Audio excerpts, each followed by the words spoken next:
Assalamualaikum warahmatullahi wabarakatuh.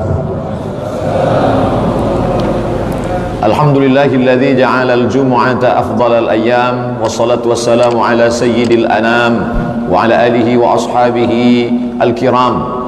Subhanaka la ilma lana illa ma 'allamtana innaka antal alimul hakim. Rabbi shrah li sadri wa yassir li amri wa hlul 'uqdatam min lisani yafqahu qawli. Yang dimuliakan Allah Subhanahu wa taala, Datuk Mufti, Datuk-datuk, datin-datin, muslimin, muslimat, insyaallah kita semua dimuliakan Allah Subhanahu wa taala. Amin ya rabbal alamin. Suatu ketika datanglah seseorang bertanya kepada Nabi Muhammad sallallahu alaihi wasallam. Yang pertama yang dia ditanyakan adalah ma huwal iman? Apa iman itu wahai Rasulullah? Rasul pun menjawab, antu'mina billah wa malaikatihi wa kutubihi wa rusulihi wal yaumil akhir wa biqadri khairihi wa syarrihi. 6 jawaban Nabi SAW tentang iman inilah yang menjadi asal muasal daripada ilmu akidah. Disebut dia akidah, maknanya 2 tali yang disimpul diikat mati. Disebut juga dengan ilmu tauhid kerana dia merupakan ilmu bagaimana cara mengesakan, mentauhidkan, menunggalkan, mensatukan Allah Subhanahu wa taala. Disebut juga sebagai ilmu al-fiqhul akbar, fikih besar, kerana ada fikih kecil. Maka fikih yang besar ini adalah ilmu tauhid, disebut dengan al-fiqhul akbar, disebut juga dengan ilmu aqidah, disebut juga dengan ilmu kalam. Kerana para ulama manakala membahas ilmu ini dia berkata al-kalamu fi kadza, al-kalamu fi kadza, al-kalamu fi kadza, maka disebut dengan ilmu kalam. Kemudian orang itu bertanya lagi kepada Nabi sallallahu alaihi wasallam, "Ma huwal Islam?" Apa Islam itu? Nabi SAW menjawab, "Asyhadu an la ilaha illallah wa anna Muhammadar Rasulullah wa tuqimas shalah wa tu'tiyaz zakah wa tasuma Ramadan wa tahujjal baita in istata'ta ilaihi sabila." Dari 5 jawaban inilah asal muasal daripada ilmu fiqh. Di sinilah maka lahir ada namanya fikih salat, fikih zakat, fikih puasa, fikih haji. Fiqh artinya paham. Makanya Allah berkata dalam Al-Quran, a'udzubillahi minasyaitonir rajim, falaula nafara min kulli firqatin minhum, jangan semuanya pergi berperang. Nafara min kulli firqatin minhum, hendaklah ada 2, 1, 3, 5, 10 orang. Liyatafaqahu. Allah tidak mengatakan liyata'allamu. Nabi tidak mengatakan liyatadarrasu, tapi yang digunakan kata liyatafaqahu, ilmu pengetahuan yang mendalam. Orang yang dalam ilmunya disebut dengan faqih, ilmunya adalah fiqh. Makanya doa Nabi kepada Abdullah bin Abbas, Allahumma faqihhu fiddin, faqihkan dia dalam bidang agama Islam. Kalau Allah ingin menjadikan orang itu baik, apa yang Allah bagikan pada dia?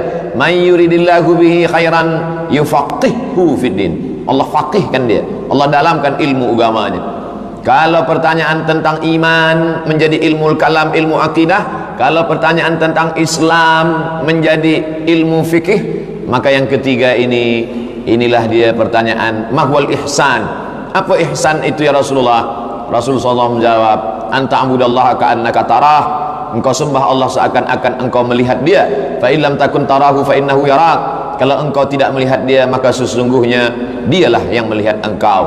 Pertanyaan tentang ihsan inilah asal muasal ilmu tasawuf.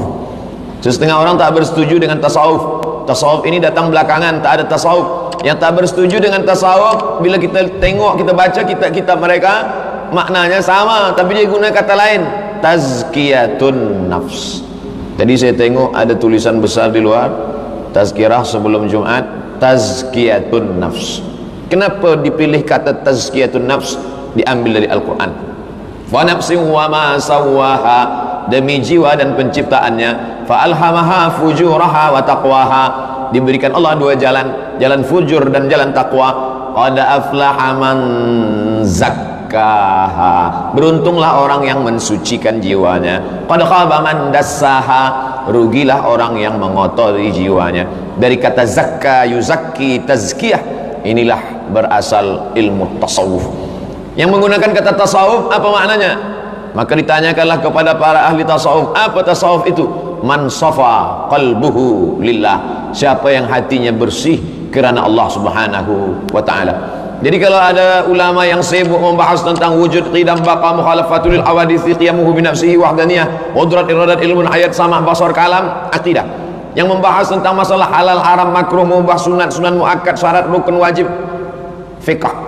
Tapi ada ulama yang khas membahas tentang masalah qalbu, tentang masalah roh, tentang masalah hati, tentang masalah apa-apa saja penyakit-penyakit hati. Maka mereka membagikannya kepada tiga. Yang pertama, takhalli.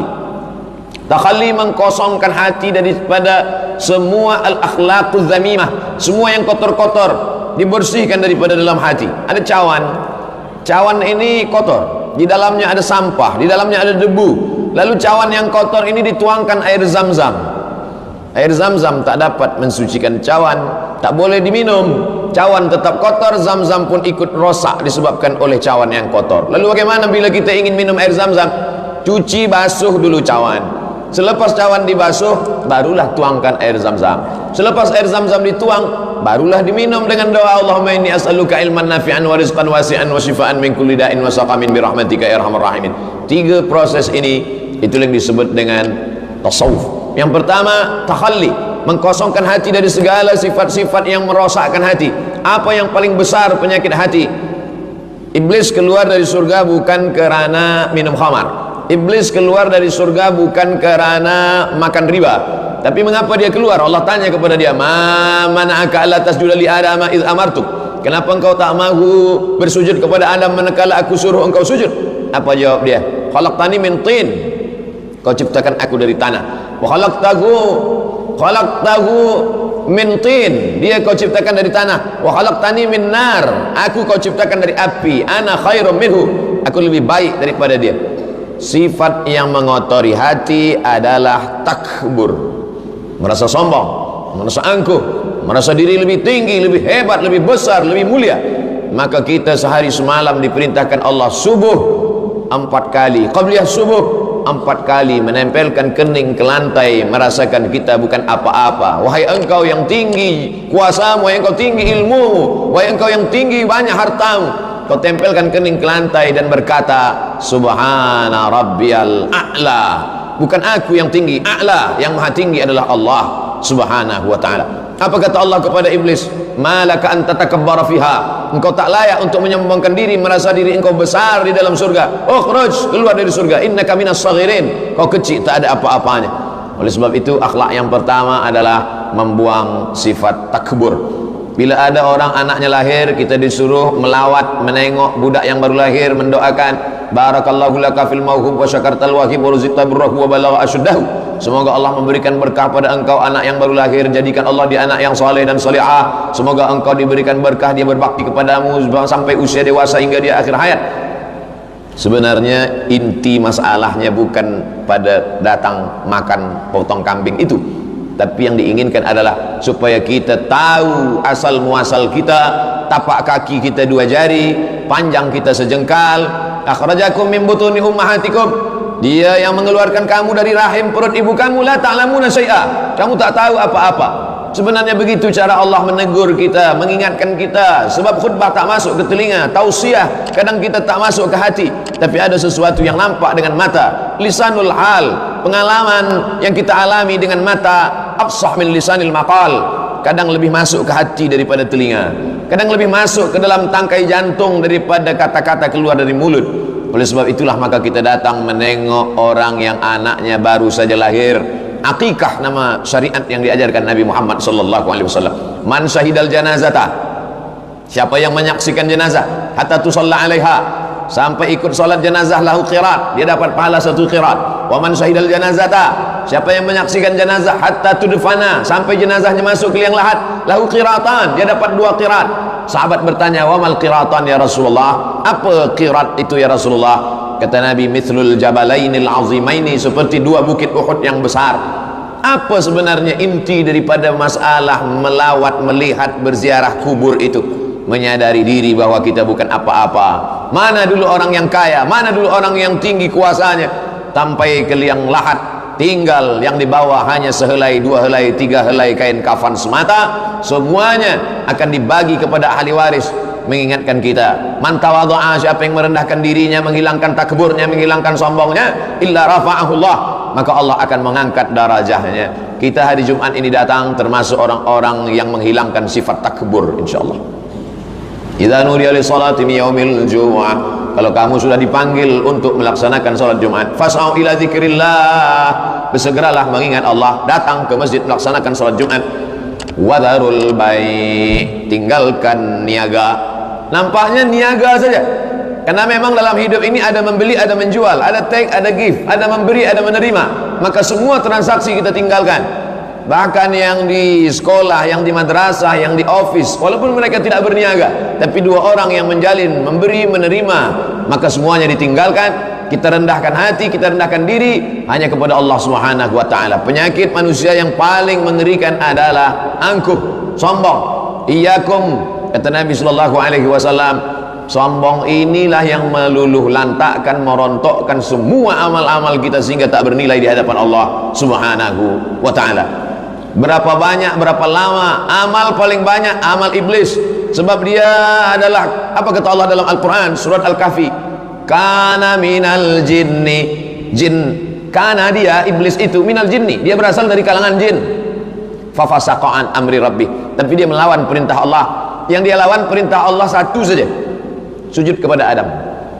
Kalau satu perintah Allah yang dia lawan lalu dia menjadi fasik dan dikeluarkan dari surga, berapa kali kita melawan perintah Allah Subhanahu wa taala? Kalau sahabat Nabi melawan perintah Rasulullah SAW hanya sekali saja pada perang Uhud, nanti 70 pemanah yang ada di Jabal Rumat, Jabal Bukit Rumat pemanah, 70 orang bersiap memanah dari atas Jabal Rumat. Nanti aku akan berperang di bawah, kata Nabi. Kalau aku menang, kamu jangan turun. Kalau aku kalah, kamu jangan turun, tetap di atas. Rupanya saat Nabi dan sahabat menang, turun mereka dari atas bukit mengambil ghanimah, harta rampasan perang. Sekali mereka lawan, kalah. Iblis sekali melawan, keluar dari surga. Sahabat sekali melawan, kalah pada perang Badar Uhud. Bagaimana dengan kita yang berkali-kali melawan perintah Allah dan perintah Rasulullah sallallahu alaihi wasallam? Oleh sebab itu, apa yang membuat orang melawan? Sebab sombong. Alam yakutun fatam min maniyyin yumya, bukankah mereka itu tercipta daripada air yang hina? Tsumma khalaqatan fal, kemudian Allah jadikan dia makhluk yang sempurna. Alaysa dzalika biqadirin ala ayyuhiyal mauta, kalau sebelumnya dia tak ada, dibuat Allah menjadi ada, menjadi makhluk yang sempurna. Selepas itu dia pun lemah, sakit dan mati. Apakah Allah tak kuasa akan menghidupkan dia kembali? Apa yang kita bawa ke dunia tak membawa apa-apa, keluar dari dunia pun tak membawa apa-apa, hanya tempat singgah sekejap sekedip mata. Selepas itu kita pun akan memejamkan mata menghadap Allah Subhanahu wa taala. Maka penyakit yang diderita umat dari dulu hingga sekarang adalah takbur, angkuh, sombong, merasa diri lebih besar, merasa diri lebih mulia. Nabi SAW memanggil Bilal bin Rabah, "Ta'al Bilal, mari kemari Bilal." Apa kata Nabi? "Sami'tu daffana 'alaika baina yadayya fil jannah." Aku dengar suara selipar, suara terompahmu di surga. Nabi tak memanggil Abu Bakar Siddiq. Seandainya Nabi memanggil Abu Bakar, "Hai Abu Bakar, aku dengar suara kakimu dalam surga." Tentu Abu Bakar itu masuk surga sebab dia Quraisy, berkulit putih, mertua Nabi, anak dia menikah dengan Nabi, sahabat Nabi, berdua di Jabal Thur. Nabi tak memanggil Sayyidina Ali, "Hai Ali, mari kemari, aku dengar suara kakimu dalam surga." Kalaulah Nabi memanggil Ali, tentulah dia memang penghuni surga sebab dia Quraisy, ayah dia dengan ayah Nabi adik-beradik kandung, sama-sama cucu Abdul Muttalib. Dia Quraisy, dia menantu Nabi, suami Fatimah, ayah Sayyidina Al-Hasan dan Sayyidina Al-Husain. Tapi yang dipanggil Nabi adalah Bilal, budak sahaya, miskin, susah, berkulit hitam, bukan Arab, bukan Quraisy, berasal dari Nubia. Dia yang dipanggil Nabi. "Ta'al ya Bilal, sami'tu dafana 'alaika baina yadayya fil jannah." Aku dengar suara kakimu di dalam surga. Apa amal engkau wahai Bilal? Kata Bilal, aku tak pernah meninggalkan 2 rakaat selepas bersuci, selepas berwudu. Itu menunjukkan bahwa orang masuk surga bukan karena warna kulitnya, bukan karena sukunya, bukan karena bangsanya. Innallaha la yanzuru ila ajsamikum, Allah tak melihat tubuh kamu, wala ila suwarikum, Allah tak melihat rupa wajah kamu, walakin yanzuru ila qulubikum, yang ditengok Allah adalah hati kamu, wa a'malikum, dan amal kamu. Yang pertama kali dipandang Allah hati, karena dalam hatilah letak iman, dalam hatilah letak tauhid, dalam hatilah letak takwa. Kenapa yang dipandang Allah Subhanahu wa taala hati? Karena niat berada dalam hati. Karena niat, letak niat ada dalam hati. Innamal a'malu binniyat wa innamal likulli imri'in ma nawa. Faman kanat hijratuhu ila Allah wa rasulih, siapa yang hijrah ke kota dari Makkah ke Madinah karena Allah dan Rasulullah SAW, fa hijratuhu ila ma hajara ilaih, fa hijratuhu ila Allah wa rasuli, maka hijrahnya itu sesuai dengan yang dia niatkan. Faman kanat hijratuhu ila dunya yusibuha, siapa yang hijrahnya kerana ingin mendapatkan dunia, aw imra'atin yankihuha, siapa yang hijrahnya karena ingin mendapatkan perempuan yang akan dia nikahi nanti di kota Al-Madinah Al-Munawwarah, fa hijratuhu ila ma hajara ilaih, maka sesuailah dengan niatnya. Di mana letak niat? Mahallun niyati al-qalbu, tempat niat adalah hati. Setelah hati bersih, barulah yang lain menjadi bersih. Yang pertama kali kotor hati. Khatamallahu ala qulubihim. Setelah hati kotor, dia baru ke telinga. Wa ala sam'ihim. Setelah telinga kotor, wa ala absarihim ghishawah. Hati hitam, telinga tersumbat, mata tertutup, sempurnalah laknat Allah. Sommon, bakmun, amyum, fahum la yarji'un. Mereka tak akan mungkin balik lagi ke pangkal jalan. Sommon, bakmun, amyum, peka, bisu, tuli, buta, tak akan mungkin. La yaqilun, tak akan mungkin dapat diajak berfikir. Apalah taqilun? Kenapa tak berfikir? Dimakan oleh hawa nafsu. Oleh sebab itu kita semua menghilangkan angkuh sombong dalam hati. Dalam hati ini ada karat-karat seperti besi yang ada dalam tanah. Besi kalau ada dalam tanah, kita gali tanah dapat besi berkarat. Bagaimana cara menghilangkan karatnya ini? Tidak ada cara lain kecuali muhasabah. Hasibu anfusakum qabla an tuhasabu. Muhasabah, hitung-hitung kira-kira diri kamu sebelum kamu dihisab, dihitung oleh Allah Subhanahu wa taala. Maka hari yang paling elok afdal muhasabah ini adalah hari Jumat. Sayyidul Ayyam. Allah menciptakan Nabi Adam hari Jumat. Allah mengeluarkan Adam dari surga hari Jumat. Allah membuat hari kiamat juga pada hari Jumat. Banyak hari, Isnin, Selasa, Rabu, Sabtu, Ahad, tapi yang dipilih Allah hari Jumat.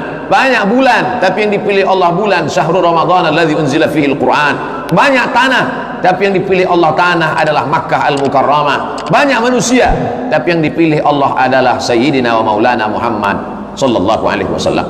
Sayyidus syuhur Ramadan, Sayyidul bilad Makkah, Sayyidul ayyam hari Jumat. Maka hari Jumat ini waktu yang paling afdal untuk muhasabah. Duduk sejenak, merenung, berfikir, diam. Maka kalau nampak ada kawan sebelah diam dari tadi, itu sedang muhasabah. Tapi kalau sampai berbunyi, tertidur. Apa yang kita pikirkan?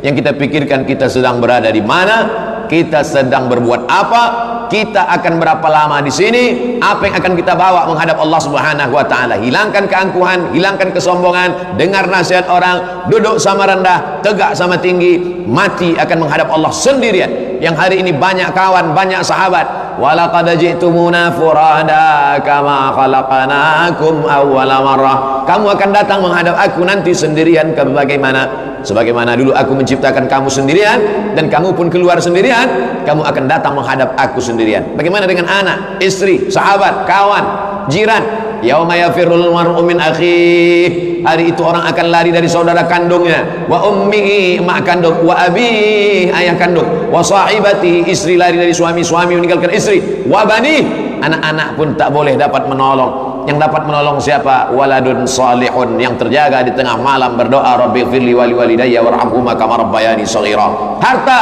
innama amwalukum wa auladukum fitnah. Harta hanya akan menjadi fitnah, azab semata. Harta yang boleh menolong hanyalah shadaqatun jariyah. Sahabat, al-akhillau ba'duhum, al-akhillah, semua orang yang berkawan, yauma idzin, pada hari itu, ba'duhum li ba'din adu.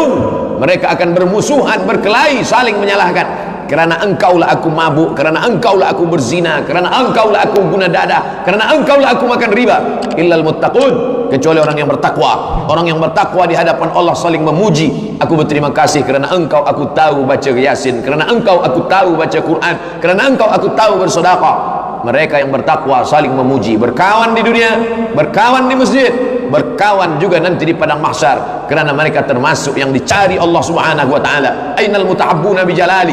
Mana dulu orang yang berkasih sayang kerana aku, bukan kerana harta, bukan kerana kuasa, bukan kerana dunia. Dia berkasih sayang kerana aku. A'udhilluhum tahta zilli. Aku ingin memberikan naungan kepada mereka yauma la zilla illa zilli. Hari itu tak ada naungan kecuali naungan aku. Siapa mereka? Rajulani, dua orang.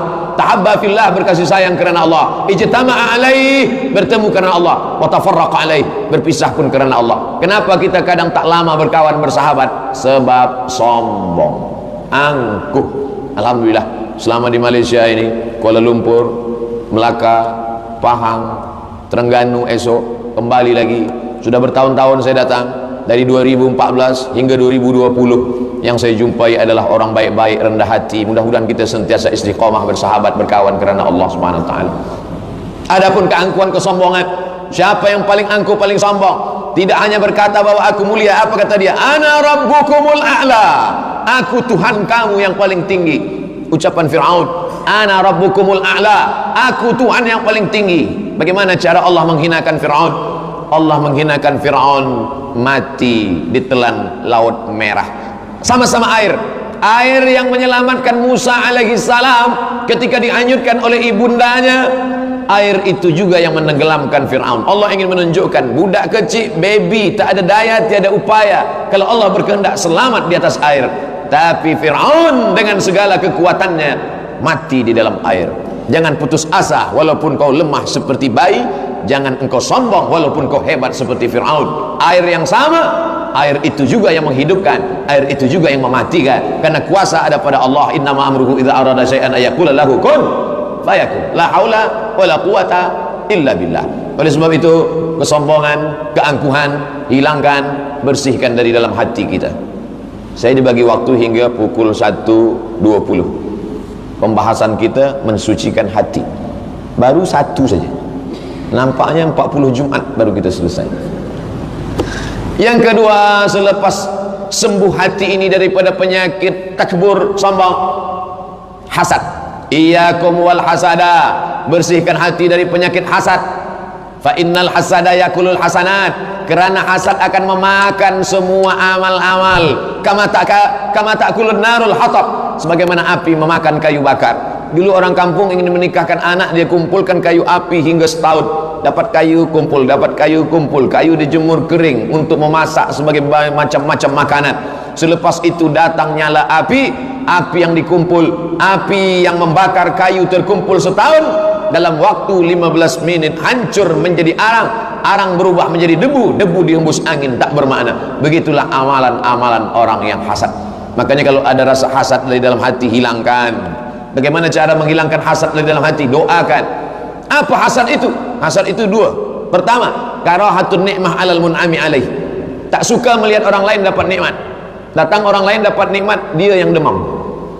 Orang lain dapat nikmat, dia sakit kepala. Karahatun ni'mah alal mun'ami alaih, tak senang orang lain dapat nikmat. Yang kedua, wa hubbu zawaliha, ingin supaya nikmat orang lain itu hilang. Muncul hasud, datanglah hasad, memunculkan hasud, menghasut orang lain, membuat orang lain benci, tak suka. Makanya Allah mengajarkan doa, wa min syarri hasidin idza hasad. Oleh sebab itu ayat ini mesti kita baca paling tidak lepas subuh sekali, lepas maghrib sekali, mengawali hari sekali, mengawali malam sekali. Tapi seelok-eloknya setiap selepas salat, qul huwallahu 3 kali, Rabbil falaq sekali, Rabbin nas sekali. Mereka dulu sebelum Nabi Muhammad SAW datang, mereka mencari-cari dan mereka meminta, mereka bertawassul. Wa kanu min qablu yastaftihuna 'ala alladhina kafaru. Orang Yahudi itu kalau berperang selalu menyebut-nyebut nama akhir zaman. Ya Allah, berkat Nabi yang kau utus di akhir zaman, tolonglah menangkan kami melawan Bani Ghatafan. Yang dia maksud adalah Nabi yang diutus Allah akhir zaman, Nabi Muhammad SAW. Falamma ja'ahum ma'rafu kafaru bih. Tapi ketika Nabi itu datang, ma'rafu, yang sebelumnya mereka sudah kenal dengan baik, ketika dia datang mereka kafir. Kenapa? Karena hasad. Mereka ingin Nabi terakhir itu anak Ibrahim dari nasab Ishak. Sedangkan Nabi yang terakhir itu datang anak cucu Ibrahim juga, tapi bukan dari nasab Ishak.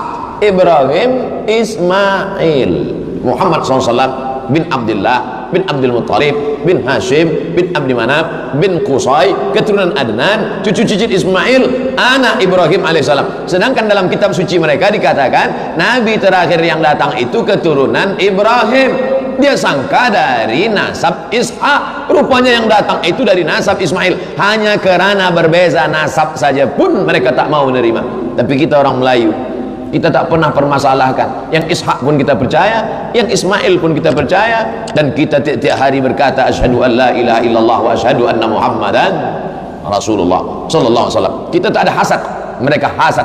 Baghyam bainahum, mereka hasad kepada Nabi Muhammad sallallahu alaihi wasallam. Setelah hasad muncul hasud, mereka undang Nabi Muhammad SAW ke kampung Khaybar. Ada Yahudi besar nama kampungnya Khaybar. Mereka tanya Nabi Muhammad SAW, ya Muhammad, ya engkau makanan yang paling suka apa? Nabi jawab, makanan aku yang paling suka adalah kaki kambing. Makanan yang paling disuka Nabi kaki kambing bagian depan. Kaki kambing bagian depan. Saya tak sebut tangan kambing sebab tak ada kambing bertangan. Kaki kambing bagian depan.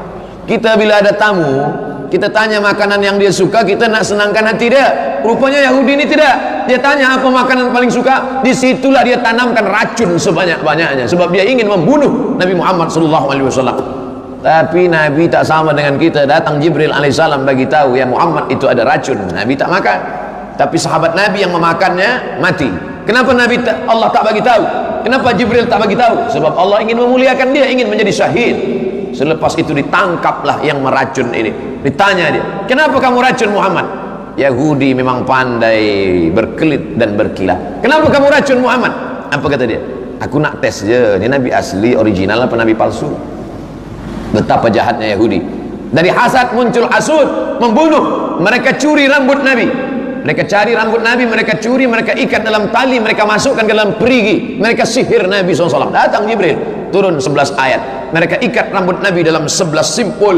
Makanya ada ayat, wa min syarrin naffatsati fil 'uqad. Aku berlindung kepada Allah dari kejahatan orang yang suka menghembus-hembus simpul tali. Rambut kita diambil, dia ikat. Itu maka rambut saya pendek, takut dicuri orang. Dah, rambut ni pendek sebab habis umrah. Kuku diambil, rambut diambil, bekas ludah diambil, sihir, minta kepada syaitan. Siapa ini yang melakukan perbuatan ini? Yahudi. Turun 11 ayat. Qul a'udzu bil falaq min syarri ma khalaq wa min syarri ghasiqin idza waqab wa min syarri nafatsati fil 'uqad wa min syarri hasidin idza hasad. Qul a'udzu bin nas malikin nas ilahin nas min syarri wasilqan nas alladzi yusfi sudurin nas. 11 winal jinnati wan nas. Kita baca ayat ini minta perlindungan kepada Allah Subhanahu wa taala. Dari mana datang sihir? Minta kepada setan, setan mempersetujui. Dari mana datang hasad? Dari mana datang hasud? Itu semua adalah penyakit-penyakit hati. Tidak ada cara selain ridha menerima ketetapan Allah. Iqna' bima qasamallahu lak takun aghnan nas. Merasa cukup dengan pembagian Allah, maka engkau akan menjadi orang yang paling berkecukupan. Doakan orang-orang jiran, kawan, sahabat yang dapat nikmat itu, doakan mereka. Doakan mereka. Ada orang yang dapat anak, doakan dia, jadikan anaknya anak soleh dan soleha. Ada orang yang mendapatkan keluarga yang baik, doakan supaya berkekalan dalam sakinah mawaddah warahmah. Ada orang yang diberikan Allah SWT harta dan kuasa, doakan supaya dengan harta dan kuasanya itu dia dapat menolong agama Allah Subhanahu wa taala. Mudah-mudahan Allah selamatkan kita dari dua penyakit yang kita bahaskan siang ini. Yang pertama takbur, yang kedua hasad. Tapi yang paling penting doanya adalah selain mendoakan diri, doakan Ustaz Abdul Somad yang bertausiah itu, yang menyampaikan tazkirah itu, kerana yang menyampaikan tazkirah itu belum tentu pula selamat dari takbur dan hasad. Allahumma tahhir qulubana, sucikan hati kami minal hasadi, dari penyakit hasad, wa takabbur wal kibriya'i wal azamah, merasa diri paling besar, paling hebat, paling mulia. Bersihkan hati kami. Allahumma ja'alna minat tawabin, jadikan kami orang yang bertaubat kembali ke pangkal jalan. Minal mutatahhirin, mensucikan hati dan jiwa. Wa ja'alna min ibadika salihin, jadikan kami hamba-hambamu yang salih. Allahumma ja'al khaira ayyamina khawatimahu, jadikan hari yang terbaik kami adalah hari terakhir saat kami menghadapmu ya Allah. Allahumma rzuqnal istiqamata ala syariatil gharra wa tariqatil bayda, berikan kami istiqamah di jalan yang lurus, di jalan yang benar ini ya Allah. Allahumma khtim lana bi husnil khatimah wa la takhtim alaina bi su'il khatimah. Wa sallallahu ala sayyidina wa maulana wa syafi'ina wa dhukhrina Muhammad wa ala alihi wa sahbihi wa sallam, walhamdulillahi rabbil alamin. Taqabbalallahu minkum minna wa minkum taqabbal ya karim. Terima kasih segala perhatian. Mohon maaf banyak silap, banyak khilaf, banyak salah. Wassalamualaikum warahmatullahi wabarakatuh.